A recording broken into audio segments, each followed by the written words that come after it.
All right, guys, I just want to welcome back to the Everything College Football Podcast. And Amy and Nick here, we're doing our complete Week 3 college football predictions. We're going to go through a variety of different games at each time slot, so if you'd like to skip around, plenty of content here to digest. We'll start with Wisconsin and Alabama, a game we already broke down in full, so we'll kind of keep it short. The Crimson Tide going to Madison, certainly going to be an interesting test for an offensive line that has just been incredibly undisciplined on the road the past couple of years, and at home this past weekend they had 10 penalties.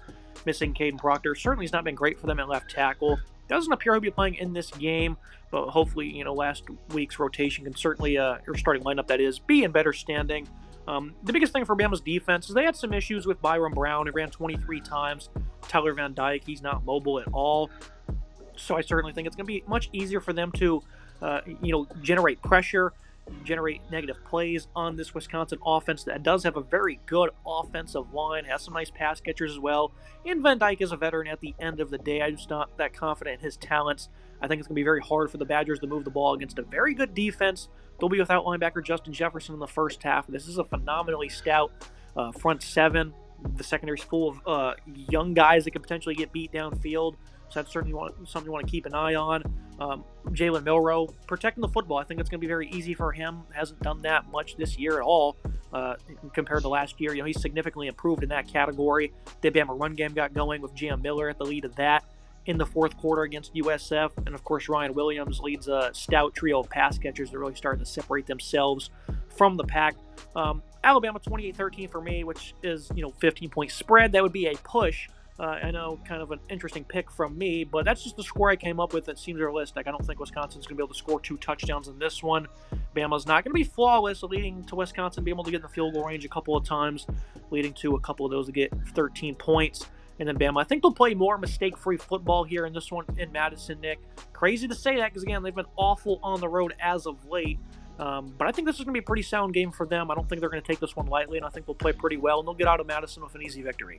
Alabama certainly has to take this game seriously, as playing up in Camp Randall is no joke. I will be at the game. I'm excited to go check this game out. Alabama's had a lot of games in the past on the road, especially at the tail end of the Nick Saban era, where they were very undisciplined on the road. A lot of penalties. I think Texas in 2022. I think Tennessee in 2022. I think A&M in 2021 as well, as a couple examples of games where they were completely undisciplined throughout the day, made a ton of mistakes on the road, a lot of penalties, and that sets you back. Mental mistakes in the offensive line are unacceptable, and they have to find a way to make sure that they avoid that. Caden Proctor, we don't know if he's going to play on Saturday. Probably won't, although I have heard he is rounding the corner and looks to be better, according to some beat writers down there in Tuscaloosa, so hopefully he can be fully healthy and good to go, although I'm not counting on it.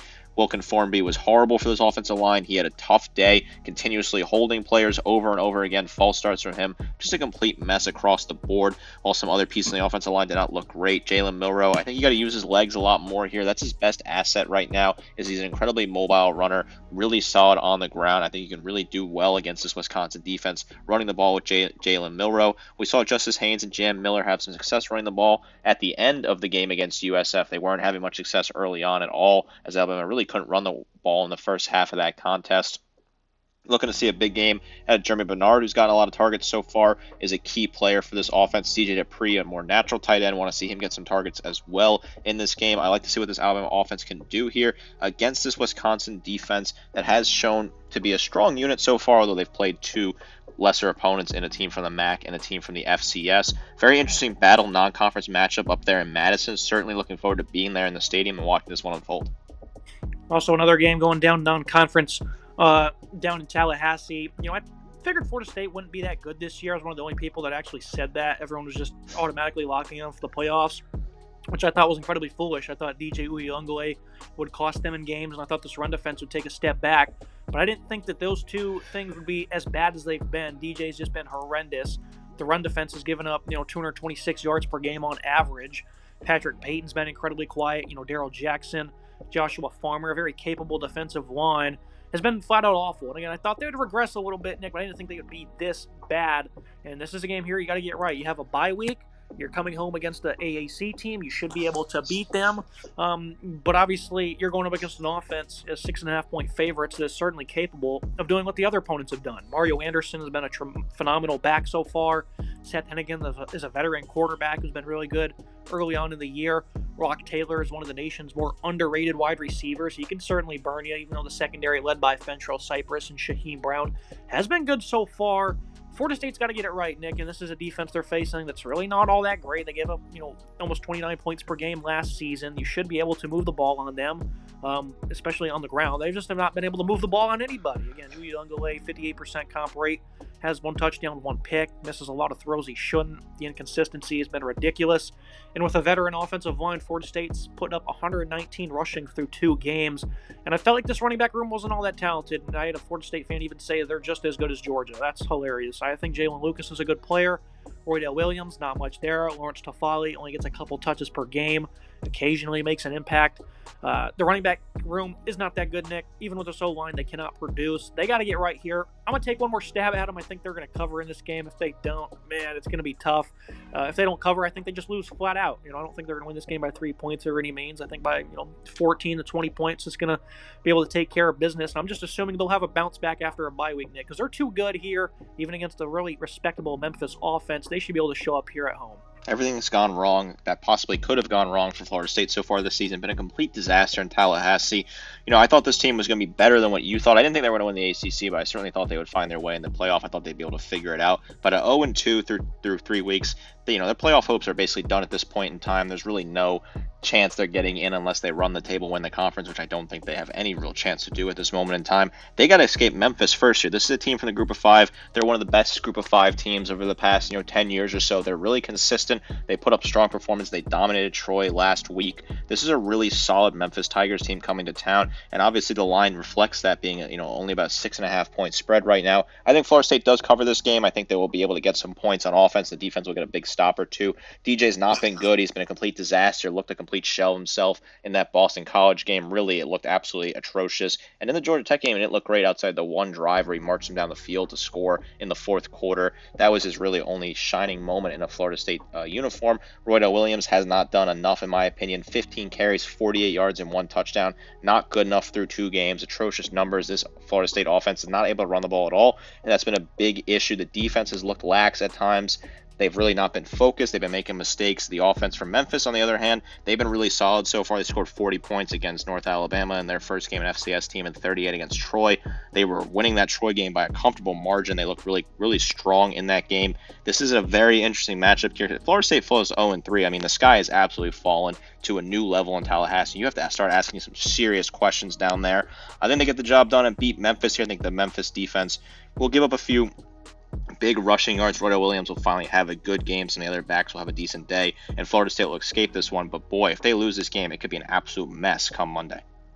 And here's a little stat most of the junkies probably don't know, that Ryan Silverfield, the head coach for Memphis, was hired by Mike Norvell to be with the Tigers. He ended up taking over when he departed, so I think he was handpicked for this position, Nick. I don't know if you knew that one, but that was, it's pretty interesting. I think that could also have some type of emotional effect maybe on this game. Certainly does play a factor that Mike Norvell previously coached at Memphis, and like you said, handpicked his successor there. That's certainly something you want to look at. Like I said, this Memphis team's no joke. It's a group of 5 team. They've been one of the best group of 5 teams up there with teams like App State over the past 10 years or so. A very strong program, not a pushover, and certainly a tough thing on the schedule for Florida State for a team that's absolutely reeling at this point and 0-2 early in the year. Moving to the next game, Boston College beat Florida State. Onto that Monday night game, week 1, to put them in position to be now in a ranked contest going on the road to Missouri. 16.5 point dogs. This has been a really good run game. The impressive offensive line, we figured it would be an above average unit, one of the better ones in the conference in terms of being able to run the ball. Treshawn Ward, a Florida Seminole as well, has been phenomenal for Boston College. Him and Kyle Robichaud mixed with Thomas Castellanos. Really good rushing attack here. Now you're facing a Missouri defense that has not allowed a single point all year. I mean, they've been very good on defense regardless of the opponent. That's very impressive. This is a defensive line led by Johnny Walker. It's a revamped unit in terms of their front 7. Corey Flagg at linebacker has been a real standout. This is going to be the first real test, though. Obviously they've played Buffalo and they had an FCS opponent. They've looked sharp. But this is an opportunity where you can get exposed. Tristan Newsome in the middle, Chris McClellan as well. Really going to start to find out who the X factor is going to be in big games for Missouri on their defense. And I think their secondary, there's certainly some corners maybe they can pick out against, Drayton Norwood, I think, is a good player, though. Joseph Charleston's a veteran safety. Marvin Burks has looked good. This is a secondary that was very good a season ago, trying to put new places in peace. And they do have some good pass catchers, guys like Jerron Bradley. He's a very good player for Boston College in terms of the receiving game. And they also have Lewis Bond, who is probably the best player in this wide receiver group. So there's guys that can certainly test them, Nick. I just don't think they're going to be able to. I think they're going to hit a rock-solid wall right here. I think Boston College, even though the defensive line, Cam Horsley's been phenomenal, Donovan Izurworki as well. Those are two good players. This is still a very bad D-line last year in terms of being able to stop the run. They had no pass rush either. So even though they've looked good so far, I think this is a different test. A really good Missouri offensive line, a deep offense. Luther Burden looks like he's questionable of an illness. Well, not sure if he'll play, but Theo Weiss really stepped up last week.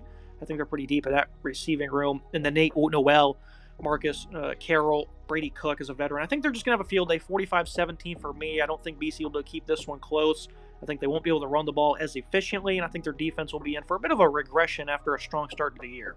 I see Boston College covering this game. I think they will cover the 16 points. This is a big game for both programs. A lot of people are, kind of upset that Boston College is ranked at this moment in time. I think they've earned it. I think they deserve the right to be ranked. They, beat a really good FSU team on paper on the road. I know Florida State's not that good of a team in reality, but they did beat a team in Tallahassee, and they beat down an FCS opponent in Duquesne in week 2. I think they deserve to be number 24 in the nation. That's a fair ranking, whereas Missouri, they haven't given up a point on defense so far this season playing against some bad opposition. They have scored 89 points to 0 points given up against Murray State and Buffalo. So that's a really interesting stat. We look at this defense hasn't been fully tested yet. Now they're facing an actual test in offense with Boston College that can really move the ball on the ground. Castellanos has been really solid passing and running. He has 6 passing touchdowns on just 26 attempts, 340 yards through the air. Also really solid on the ground. A very physical runner, a guy that can make things happen. 81 rushing yards, 5.4 yards per carry, and 1 score. Kyle Robachek, Trayshawn Ward have both been really strong. Ward has 2 receiving touchdowns as well. He's been a big part of the backfield there.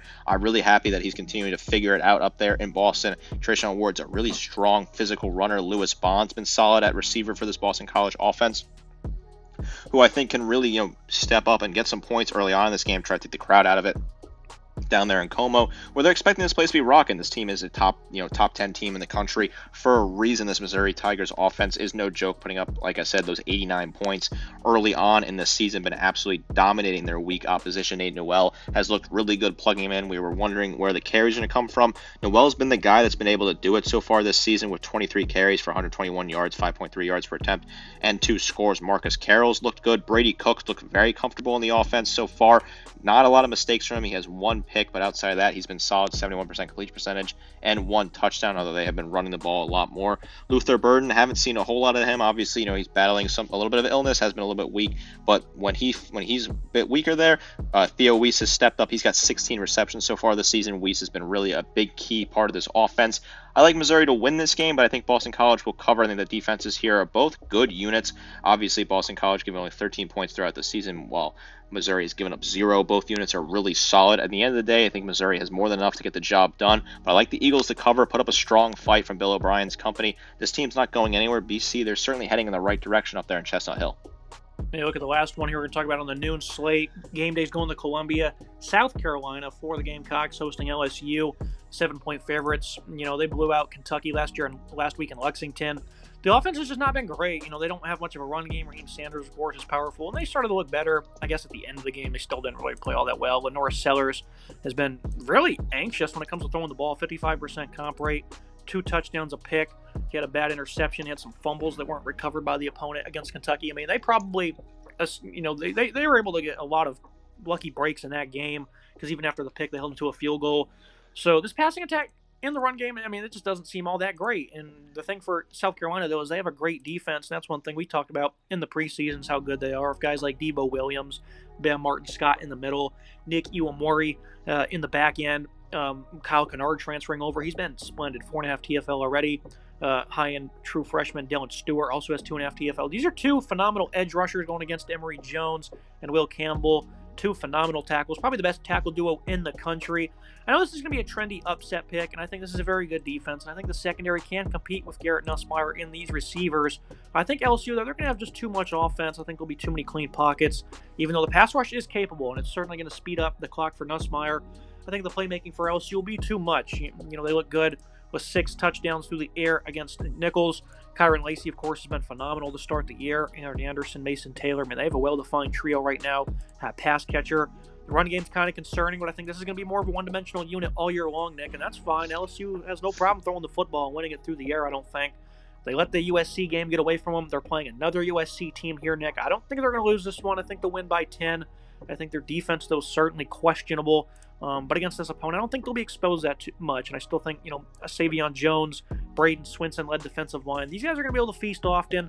Of course, Harold Perkins is going to make his name in this contest as well. I'll take LSU to win by 10 and cover. Of course, this is going to be a trippy track game, Nick. I just don't think SC has enough offense.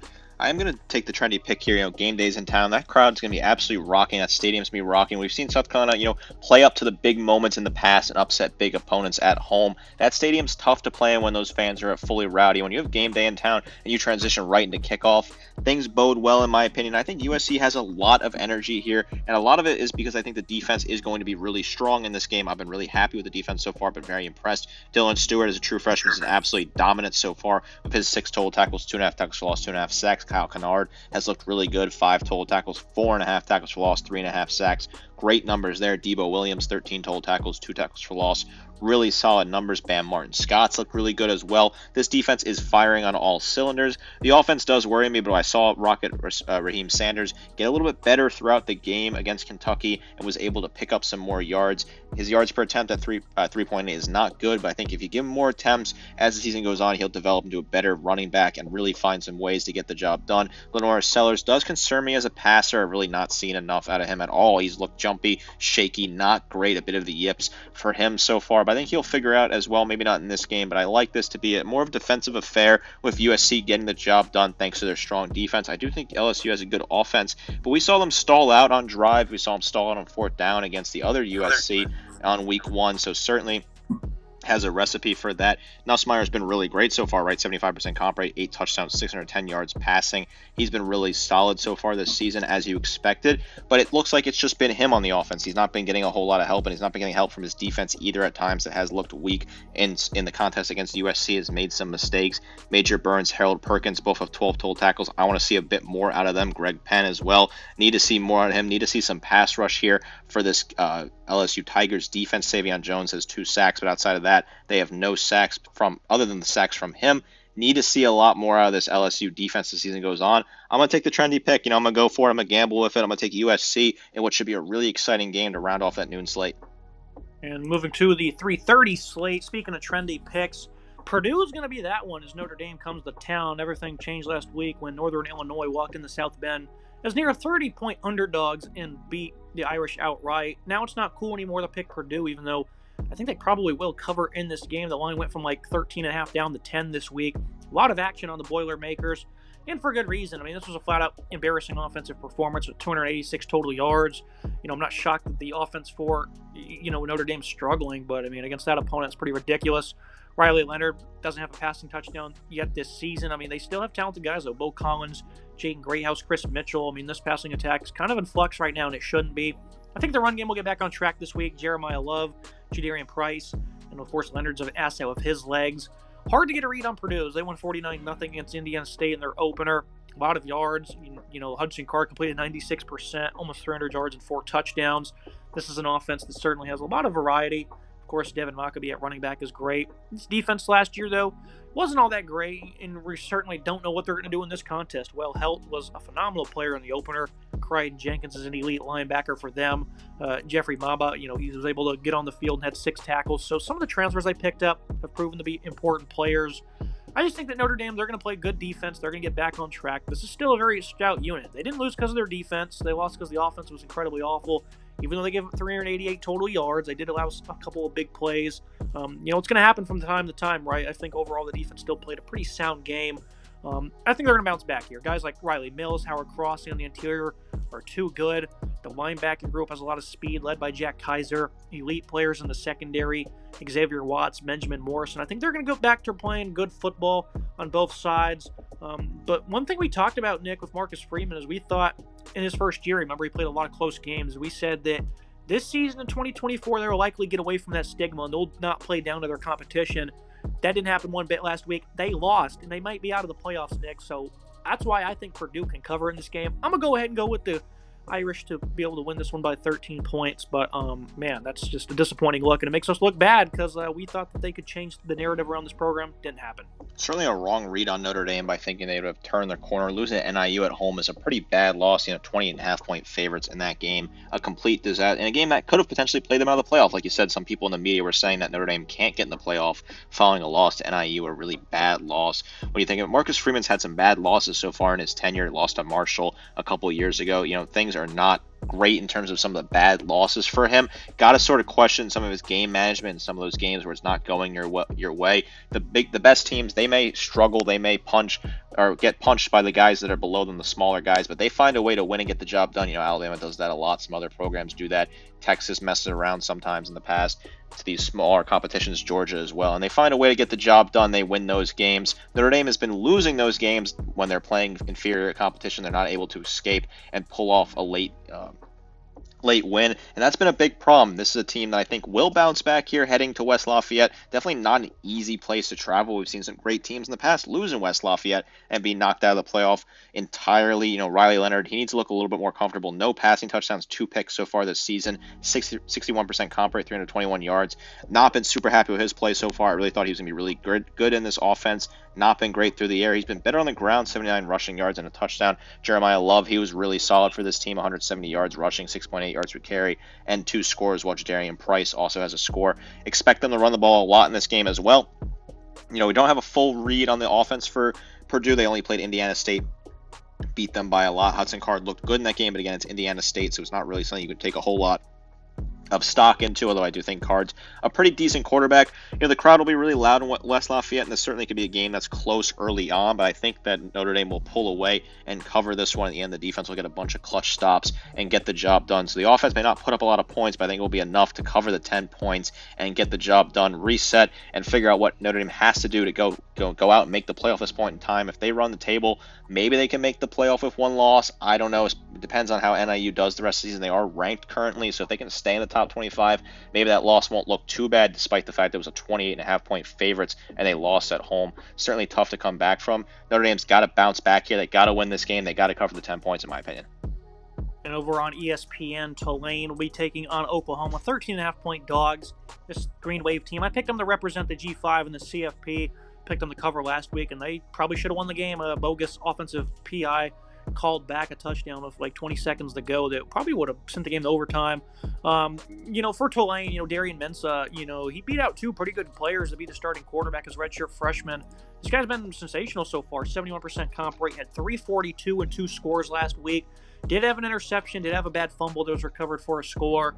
So that certainly is not all that great. This is a guy that only has 2 starts under his belt, and he's looked very good. Makai Hughes had a sound performance last week. Very good receiving room. Mario Williams, Dante Fleming, Alex Ballman, Keith Brown. This is a deep, foursome they have at pass catcher. Oklahoma, on the other hand, I don't know what they were doing. They played a pretty bad Houston team. They got embarrassed week 1, and they barely survived that game. It took a late safety when the Cougars had the ball to put them away. Jackson Arnold, certainly a young player with a great group of wide receivers, only 315 yards this season, less than 200 in each game, does have 6 touchdowns. I think that this is an offense that certainly continues to grow. Of course, they undergo, a massive change on the O-line. 19% so far on third down this year, Nick. They're not good in that down one bit, and I think this is certainly something that they're going to continue to work on with their new offensive coordinator, Seth Luttrell, who I think is very good. The run game's been no good either, though. About 147 yards per game. Gavin Sawchuk was supposed to be the leading back this year. 10 attempts for 19 yards after a phenomenal breakout last fall. So I don't know what is going on. I think this offensive line is clearly affecting them heavily. They're playing a Tulane defense that has good players. Parker Peterson is still there. Tyler Grubbs is a guy that returns from, a team that's been a program that's been very good the last couple of years. Patrick Jenkins as well. This just seems like the ideal game for them to, potentially be down for a disappointment again. Of course, when you have players like Danny Stutzman, Billy Bowman, Kip Lewis is playing great. Kendall Dolby, I think, is off to a great start as well. This is a defense that's going to continue to improve under Venables, Nick. I don't think you'll see it here, though. I think this will be a competitive game. Both offenses, both defenses will look sound. Maybe, a 27-17 type game in favor of the Sooners. But Oklahoma has a lot of flaws right now, Nick, and Tulane, I think this is a team that can certainly catch you, lacking a little bit, kind of like KSU last week, a game they probably should have won. This is an interesting matchup. Oklahoma, a lot of teams had bad weeks last week, but Oklahoma had a bad week and didn't seem to get a whole lot of media attention about it. Kind of got swept under the radar that they really did struggle against a bad Houston team. People are not really talking about that. I think it is something you got to talk about because this has been an issue right now, and things don't look great for this Oklahoma team. Jackson Arnold has looked a little uncomfortable at times. He had a pick so far this season, 6 touchdowns, 315 yards passing, 63.2% comp rate. He's got to get a little more comfortable here playing a better defense in Tulane. Gavin Sawchuk has been non-existent, like you were alluding to. Javante Barnes has been okay, but not good enough this rushing attack. Taylor Tatum has kind of led the way. Can he find a way to be better? He only has 6 touches, though, but he has 75 yards leading the way in terms of yards for this offense. The defense, Danny Stutzman's been really good, 21 total tackles, but outside of him, the rest of the defense has not been great. Robert Spears-Jennings has been okay with a pick and a fumble recovery with 9 total tackles for him, while Keone Walker also had an interception. He has 3 total tackles so far this season. He's been okay in the secondary. I'm worried about this Oklahoma team. They've shown that they seem to be a little bit vulnerable here, only winning 16-12 against a bad Houston team. I worry about the offense. I have some question marks about it, whereas for Tulane, I don't have a lot of question marks for this offense. I think this offense is really good so far. Mensah has been phenomenal, 70.7% comp rate, 4 touchdowns, 1 interception. He's been amazing. Mekhi Hughes has been a really solid on the back, guy you highlighted in the preseason to be a potential star, and he is living up to those expectations so far. Really good. On the defense, I like what they have on the defense so far. I think Rayshall Pleasant's been really good in the secondary. 9 total tackles for him, a pick 6 as well, and a pass breakup. Sam Howard, I think, has been okay with 6 total tackles. Jonathan Edwards, 7 total tackles. And Tyler Grubbs with 9 total tackles is a good leader for this team. I like Tulane to cover this game as well. I think they'll be in a dogfight here late, punching above their weight. This Tulane team's a really solid team, a really good team out of the group of 5. And I have a ton of question marks about Oklahoma. I expect another letdown from Oklahoma, as question marks really got to start getting asked in Norman as they enter a tough gauntlet of SEC play. What will this team look like come conference play? They've not looked good in the non-conference so far. Now, looking at the Apple Cup, obviously this has transitioned from last game of the year to being in September. The Huskies, they've had 480-plus yards in both games so far, but they haven't exactly ran up the scoreboard. 35-3 over Weber State, 30-9 over Eastern Michigan. So they're putting up yards, but they're not putting up a lot of points. So they do have balance. Will Rogers has been flawless so far. Jonah Coleman, one of the transfers that followed Jet Fish over. Giles Jackson, Denzel Boston, 2 receivers that have been splendid for them. Defense, on the other hand, I think this is an opportunity where you're going to see them really get tested against a very good passing attack. And, of course, in the preseason, we talked about some of the veterans they got back. Alfonso Tualapata, Carson Bruner, Elijah Jackson at corner, Cameron Fabicolana at safety. So there's a couple of guys that definitely return, but I think, in terms of allowing yards, it's something that's going to happen in this game because the defensive line just seems like they're going to lack pass rush immensely. And they do have 8 sacks so far this year, 7 of them coming against Eastern Michigan. So, that's still impressive. But now we're going to face some real competition. We're going to see what Washington State can do, a team that's averaging 53.5 so far. John Mateer at quarterback, 467 and 6 scores. Completion rating isn't all that great. And, of course, they didn't throw the ball that well against Texas Tech last week. But they ran for 300-plus yards, and they've been phenomenal on the ground this year. Mateer at quarterback leads them with 252. Wayshawn Parker, a true freshman, has a $165. This is an offense playing with plenty of explosion. And even though they're not really in a conference, Nick, and doesn't seem like there's a lot to play for, the Apple Cup is something you want to play for. It's starting at 2-0. I think this football team, they're very happy with how this season's gone. I'm going to pick Jake Dykerd's team to not cover in this game. I think the Huskies will go ahead and cover. I think it's like 4.5 right now. I'll check in a second. But I think Washington will win this game. I think it's going to be a bit of a more offensive clinic, though. I wouldn't be shocked if the Cougars win it outright because it seems like they have less to lose, Nick, and that's going to make them more dangerous. On the other hand, Washington, they're still trying to get in a rhythm as they enter conference play here soon. Washington State definitely has less to lose. This is a team that they would love to go out and beat their rival, the rival that really left them in the dust and bolted for the Big Ten while Washington State got left behind during the shuffle. Same feel with Oregon State. Both these schools got left behind in the shuffle. They got left out. No one picked them up, and now they're kind of trying to pick up the pieces. This rivalry game got moved to mid-September after previously being on Thanksgiving weekend. An underrated rivalry in college football. 2 programs here that absolutely hate each other in the state of Washington, and 2 really strong fan bases. So far, I've been impressed with the Huskies.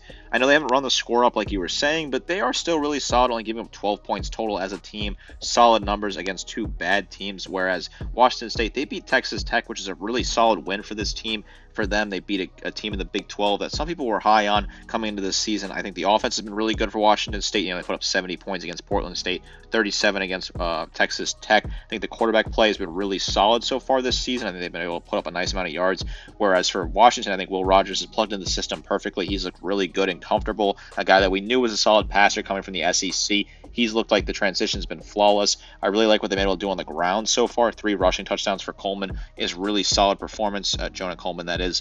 3 touchdowns, 231 yards rushing. He's looked really solid and really convincing me. Denzel Boston has 3 receiving touchdowns in his 9 grabs, 108 yards total so far for this Washington offense. As for the defense, it's been a by-committee approach, but I think it's been solid so far. A lot of pass breakups. The secondaries looked really good. Elijah Jackson, Zach Dumfrey, Jordan Shaw, Thaddeus Dixon have all looked really solid in the secondary. Good physical pieces that have been playing well. I like Washington to cover in this game. I like them to win this one at home, get the Apple Cup, keep it in Seattle. Although it wouldn't surprise me if Washington State put up a huge fight. The spread is close for a reason. I think Washington State will make it a dog fight. Washington will pull away late. This is a very interesting matchup because Washington State's got nothing to lose. They got everything to play for. They'd love to beat their rival, bring home the trophy, and give something for them to celebrate. Yeah, I think this might be a game I change by the end of the week. I think Washington State might have a good chance of winning this contest. Looking at Texas A&M, Florida on ABC, I'm just going to go with Florida outright. I think I picked them in the preseason to do it, so I'm going to stick with them one last time. Obviously, A&M, they showcased great physicality in the opener against Notre Dame on both sides of the ball. I think Mike Elko's going to do a great job. You're just really banking on Florida getting better. The offense for A&M, though, Connor Wigman obviously has not been all that polished so far. This is a good receiving room, and obviously when Florida played Miami, they got demolished by a good receiving room. Guys like Cyrus Allen, Moose Muhammad, Noah Thomas. They can certainly expose you. The supporting cast is very good. There's size up front. Le'Veon Moss is having a great year. Texas A&M has talent. They're just waiting to put things together. Florida, I was under the impression when DJ Lagaway was named the starter because Mertz was hurt against Samford that he probably wouldn't get his job back, and he put up 456 and 3 scores, so I would assume he's in a start year against the Aggies, which, second career start coming against Mike Elko's defense is not ideal. Long story short, this is a game they have to win. I said it against Miami. Every game's going to be a must-win, Nick. So I'm going to take Florida to win this outright, even though the Aggies have a great defense. Guys like Nick Scorchon, Shamar Turner, Theron York in the middle. These guys are loaded across the board, and on paper, they should beat the Gators. I think Florida's going to have a big bounce back on defense. They'll showcase some physicality up front on the D-line, and these playmakers, Eugene Wilson, Elijah Badger, and this 5-star quarterback, they're going to be able to lead them to victory. Is it a possibility Florida loses by 30? I think so, and if they do, Billy Napier will be out of a job on Sunday, unfortunately.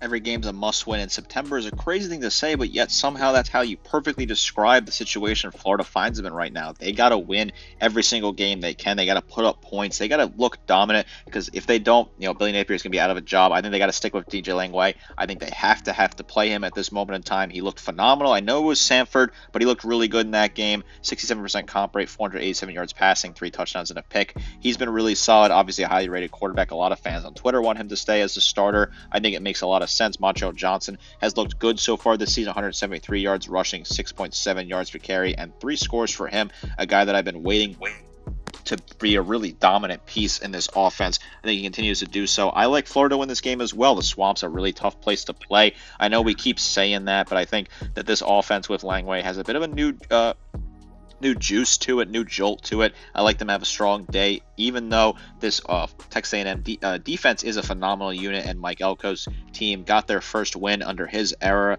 They beat McNeese pretty handily at home after a disappointing week 1 where they lost to Notre Dame, and they really didn't look great on offense at all. Connor Wigman looked better against the FCS opponent, obviously, which is pretty easy to say, but he's only got a 52% comp rate so far this season, 2 touchdowns, 2 interceptions, 225 yards passing for him. Le'Veon Moss has been really solid for this offense, 3 rushing touchdowns, 145 yards. The defense is good. Terrion York, 13 total tackles. Will Lee had a pass breakup and a pick, 9 total tackles. Shamar Turner has been really solid as well with 9 total tackles.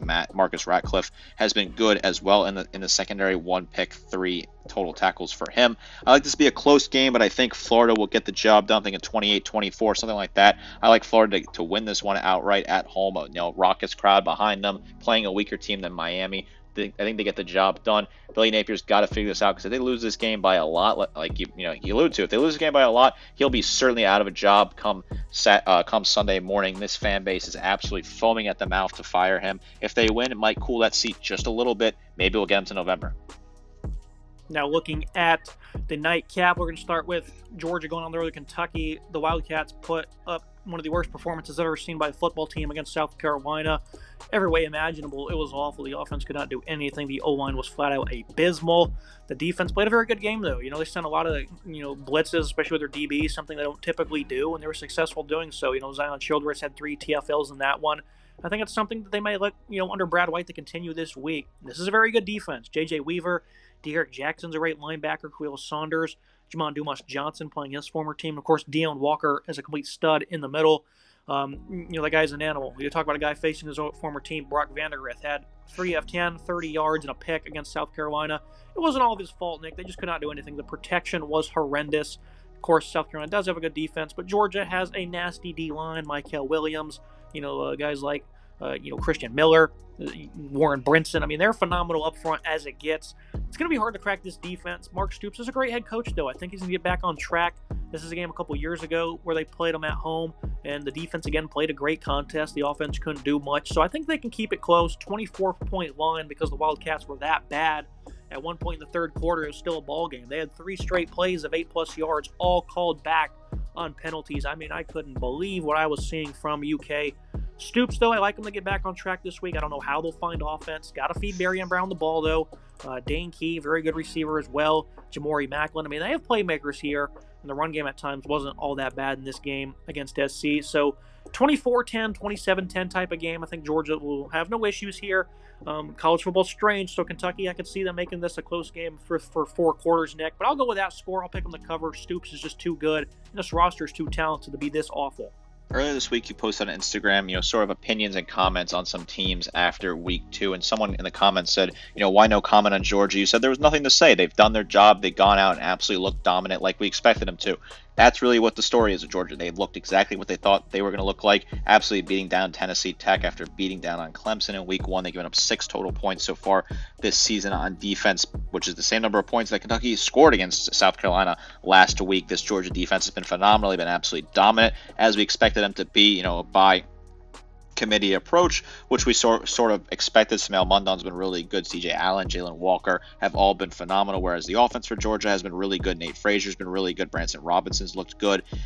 Carson Beck looks incredibly comfortable. 70% comp rate for him. 7 touchdowns, 0 picks. He looks about as comfortable as it gets. Whereas you look at Kentucky, this team looks like a complete disaster. One of the worst performances I've seen in a very long time from an SEC team.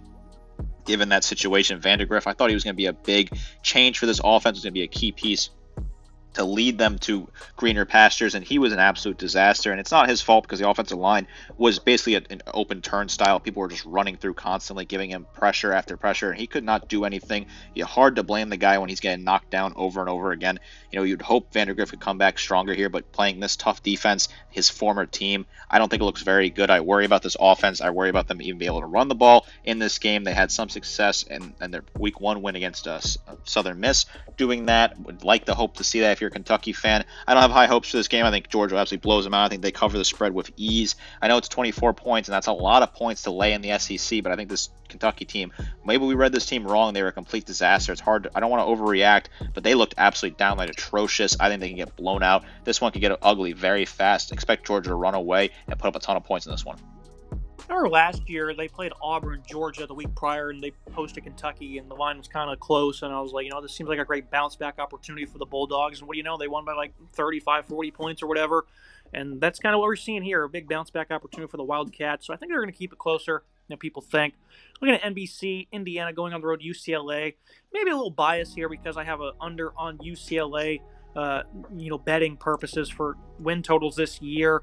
But this is a game I picked them to win in the preseason, but now I've certainly shifted. I'm a big believer in Kurt Signetti and what he's doing for Indiana.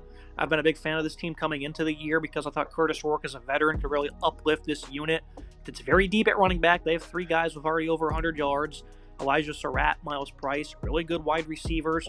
I think the defense at times for the Hoosiers will struggle. The JMU transfers, Malakil Kamara, Aiden Fisher, Jalen Walker, these guys have all been big early on this season for Indiana. So maybe the defensive struggles won't be as bad as originally thought of. And I just don't think Ethan Garbers is that good of a quarterback for UCLA. In the first game, he struggled 50%, 2 picks. Hawaii's defense, it's nothing special. Obviously, going on the road, maybe some jet lag there. I don't know if that's an excuse. They definitely need to get J. Michael Sturdivant the ball more. Only 3 reps for 36 in the opener. Garbers ended up being the leading rusher for attack that should be better. Keegan Jones, T.J. Harden are respectable backs. 71 yards rushing. They should at least be able to clear 100, you would think, in a game like that. And maybe it was that, Nick, just going on the road playing at Hawaii. But in the opener, that really shouldn't be much of a problem. Week 6, I would understand it. Now they come back home. They're underdogs by 3. I think Indiana will cover. I just don't think UCLA is any good one bit, despite having a few talented players in this defense. Even though they put up a pretty good effort against the Rainbow Warriors, I don't think they're going to be all that special against an attack that is certainly balanced. Hawaii, they have some talented players. I just can never really put it together over the last year on that side of the ball. Curt Cignetti, great offensive coach. They're going to take care of business here against the Bruins. This is not, a tough home environment in Westwood. There might not even be, have capacity for the stadium, Nick. So I think Indiana's going to roll.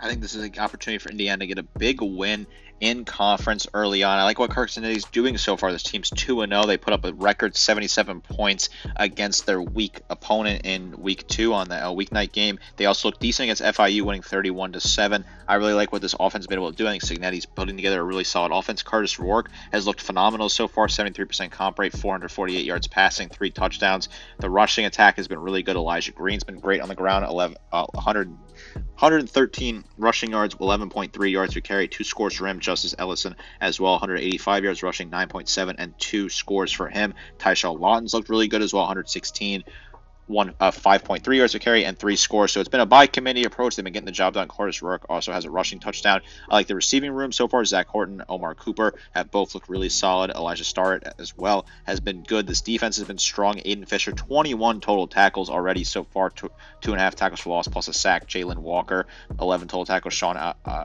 Ashbury, 10 total tackles, 2 pass pickups for him. Rulajan Hardy has a pick and has a pick 6, 4 total tackles for him as well. This defense has been really good so far. I know they played weak teams, but I do like what I've seen at Indiana. I think this team has turned a corner really fast under Curt Cignetti. They're a really strong team in the making. I think they're going to be competitive in the Big Ten pretty soon in the future. I think Cignetti is building something very strong. Whereas UCLA, they look like a rudderless ship so far. They struggled in their first game against Hawaii.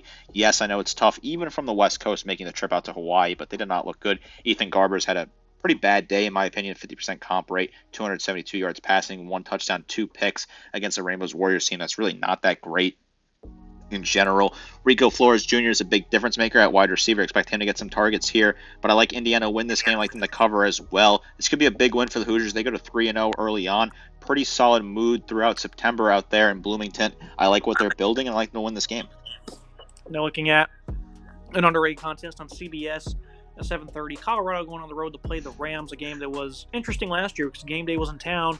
As 17-point dogs, they almost won the thing outright.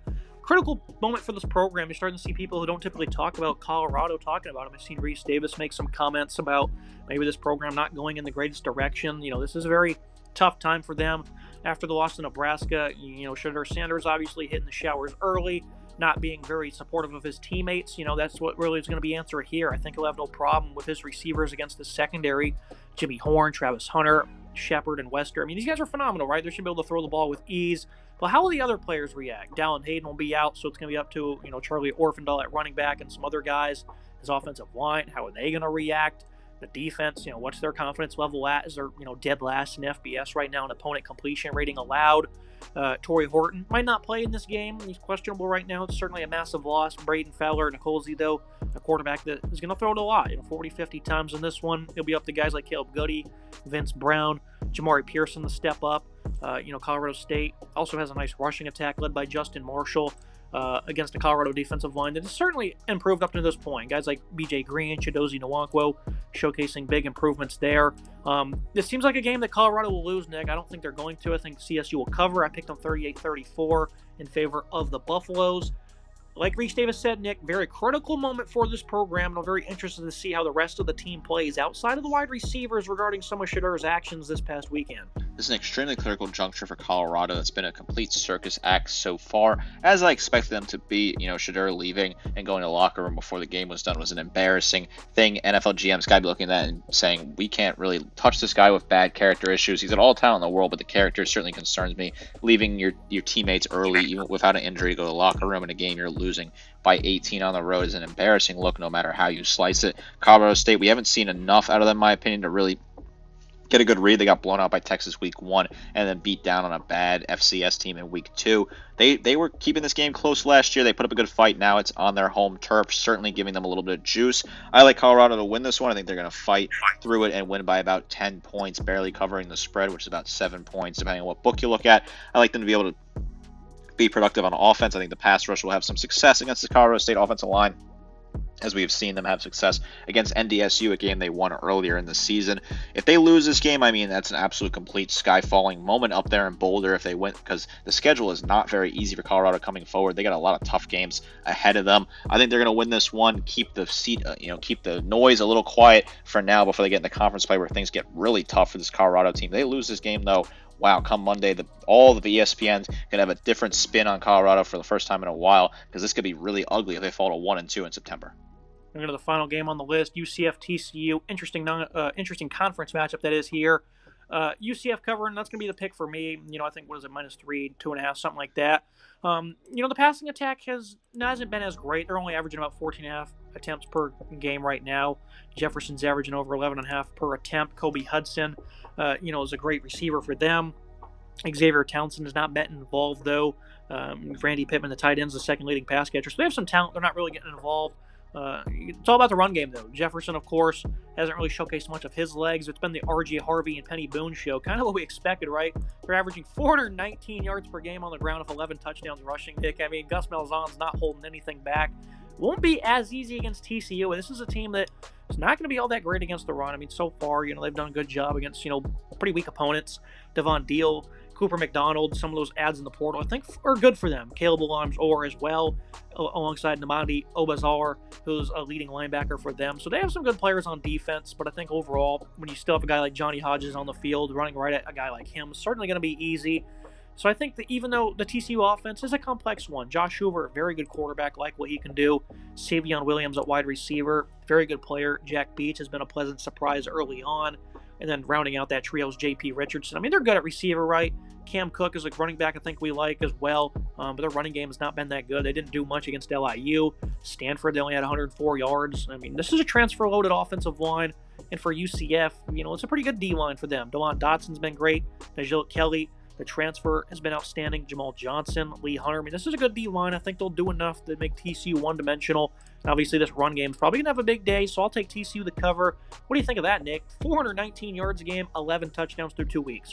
This is a very interesting matchup between two offenses that I think have really solid rushing attacks that they can really run the ball very successfully. You were highlighting the stats there, and very impressive stats across the board. I like UCF in this game, in this conference matchup. I think the Knights will get the job done and win this game, although you could see it certainly going either way. The line is pretty close for a reason. KJ Jefferson's not been good passing the ball really at all, in my opinion. I know he has 65% comp rate, 333 yards, 2 touchdowns and a pick, but he looked a little bit uncomfortable rushing the ball. He's looked better. R.J. Harvey, Penny Boone, Miles Montgomery have all been really solid on the ground. I really like what they have here. The list goes on and on. Johnny Richardson, Xavier Townsend. You listed off all the names. I like this rushing attack for UCF. They've been very solid on the ground, averaging a lot of yards per game, really good productivity.